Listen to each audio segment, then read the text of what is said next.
Chapter 30. Now Rachel, because she had no children, was full of envy of her sister, and she said to Jacob, "If you do not give me children, I will not go on living." But Jacob was angry with Rachel, and said, "Am I in the place of God, who has kept your body from having fruit?"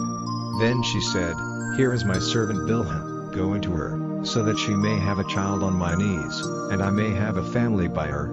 So she gave him her servant Bilhah as a wife, and Jacob went into her. And Bilhah became with child, and gave birth to a son. Then Rachel said, "God has been my judge, and has given ear to my voice, and has given me a son."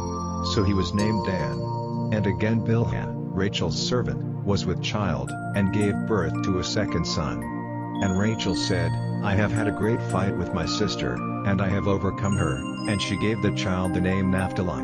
When it was clear to Leah that she would have no more children for a time, she gave Zilpah, her servant, to Jacob as a wife, and Zilpah, Leah's servant, gave birth to a son. And Leah said, "It has gone well for me," and she gave him the name Gad. And Zilpah, Leah's servant, gave birth to a second son. And Leah said, "Happy am I, and all women will give witness to my joy," and she gave him the name Asher. Now at the time of the grain cutting, Reuben saw some love fruits in the field, and took them to his mother Leah. And Rachel said to her, "Let me have some of your son's love fruits."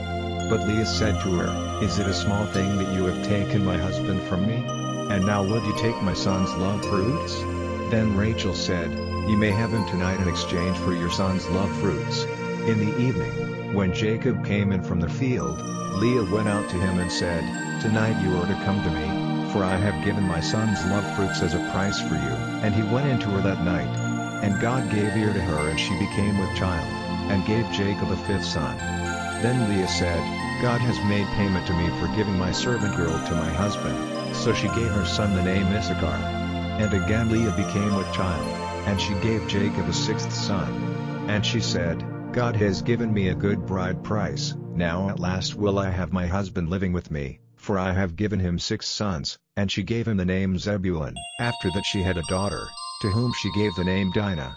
Then God gave thought to Rachel, and hearing her prayer he made her fertile. And she was with child, and gave birth to a son, and she said, "God has taken away my shame."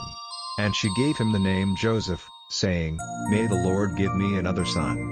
Now after the birth of Joseph, Jacob said to Laban, "Let me go away to my place in my country, give me my wives and my children, for whom I have been your servant, and let me go, for you have knowledge of all the work I have done for you."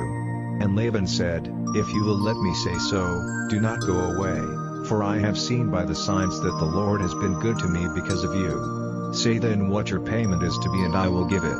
Then Jacob said, "You have seen what I have done for you, and how your cattle have done well under my care, for before I came you had little, and it has been greatly increased, and the Lord has given you a blessing in everything I have done. But when am I to do something for my family?" And Laban said, "What am I to give you?"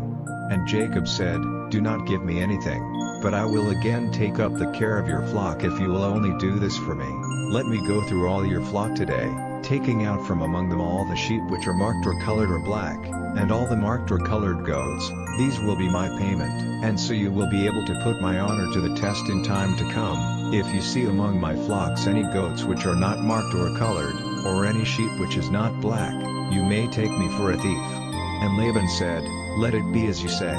So that day he took all the he-goats which were banded or colored, and all the she-goats which were marked or colored or had white marks, and all the black sheep, and gave them into the care of his sons, and sent them 3 days' journey away. And Jacob took care of the rest of Laban's flock.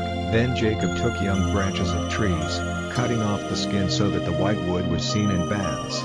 And he put the banded sticks in the drinking places where the flock came to get water, and they became with young when they came to the water. And because of this, the flock gave birth to young which were marked with bands of color. These lambs Jacob kept separate, and he put his flock in a place by themselves and not with Laban's flock. And whenever the stronger ones of the flock became with young, Jacob put the sticks in front of them in the drinking places, so that they might become with young when they saw the sticks. But when the flocks were feeble, he did not put the sticks before them, so that the feebler flocks were Laban's and the stronger were Jacob's. So Jacob's wealth was greatly increased, He had great flocks and women servants and men servants and camels and asses.